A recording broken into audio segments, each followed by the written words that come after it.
Bismillah. Perkenalkan, nama saya Ayas Arwal Amin. Di sini saya akan memperkenalkan alat-alat pencernaan.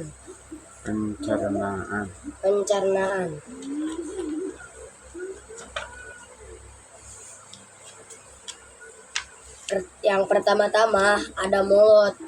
Di dalam mulut itu ada lidah, gigi, air liur. Di gigi itu ada berbagai gigi. Ada gigi seri yang ada di paling depan untuk memotong makanan. Ada gigi taring untuk merobek makanan, dan gigi geraham untuk memisahkan makanan. Setelah mulut akan turun ke kerongkongan. Di kerongkongan itu, dari dalam mulut dikunyah menjadi kecil, masuk ke kerongkongan lewat situ ya. Di kerongkongan itu, kerongkongan merupakan perhubungan antara rongga mulut dan lambung. Kerongkongan berupa saluran yang panjang kira-kira 20 cm. Kerongkongan terdiri atas otot yang lentur. Makanan yang berada di dalam kerongkongan akan didorong oleh dinding kerongkongan menuju lambung. Gerakan seperti ini disebut gerak perislatik. Gerak perislatik dilakukan oleh otot dinding kerongkongan. Ketiga, lambung. Lambung adalah alat pencernaan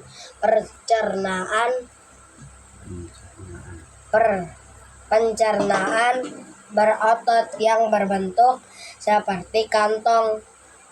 Bagian dalam dinding lambung berlipat-lipat. Bagian ini berguna untuk mengaduk makanan yang berasal dari kerongkongan. Dinding lambung juga menghasilkan asam klorida. Asam klorida atau asam lambung berguna untuk membunuh kuman-kuman yang masuk bersama makanan.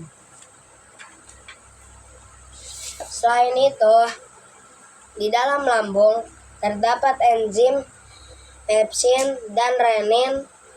Enzim renin berfungsi mengendapkan protein susu menjadi kasein.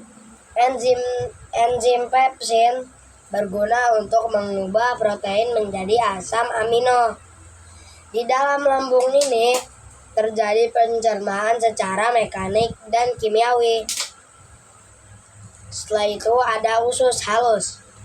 Setelah dicerna di lambung, makanan masuk ke usus halus.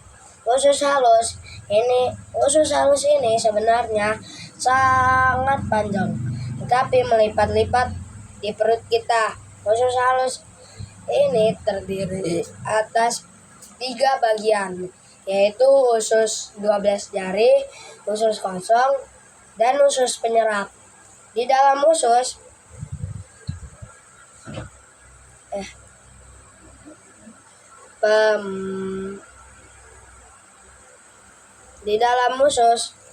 12 jari, makanan akan dicerna secara kimiawi. Pencernaan itu dilakukan oleh getah empedu dan getah pankreas. Getah empedu dihasilkan oleh hati. Getah empedu berfungsi untuk mencerna lemak. Beberapa enzim yang dihasilkan getah pankreas sebagai berikut. Enzim amilase berfungsi mengubah zat tepung menjadi gula. Enzim tripsin berfungsi mengubah protein jadi asam amino. Enzim lipase berfungsi mengubah lemak menjadi asam lemak.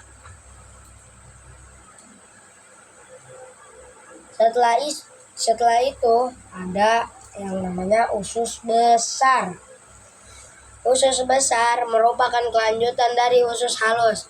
Usus besar terdiri atas usus besar naik, usus besar melintang, dan usus besar turun. Di dalam usus besar terjadi penyerapan air dan garam-garam mineral. Selanjutnya, sisa makanan dibusukkan oleh bakteri pembusuk di dalam usus besar. Hasil pembusukan berupa bahan padat, cair, dan gas. 6. Anus. Bagian akhir dari saluran pencernaan berupa lubang keluar yang disebut anus. Sisa pencernaan dari usus besar dikeluarkan melalui anus. Bahan padat hasil busukan dikeluarkan sebagai tinja, dan gas. Gas dikeluarkan berupa kentut. Sisa pencernaan yang berupa cairan disalurkan dan disaring dalam ginjal. Cairan yang tidak berguna dikeluarkan melalui lubang kemih berupa air seni. Sudah. Terima kasih. Wassalamualaikum warahmatullahi wabarakatuh.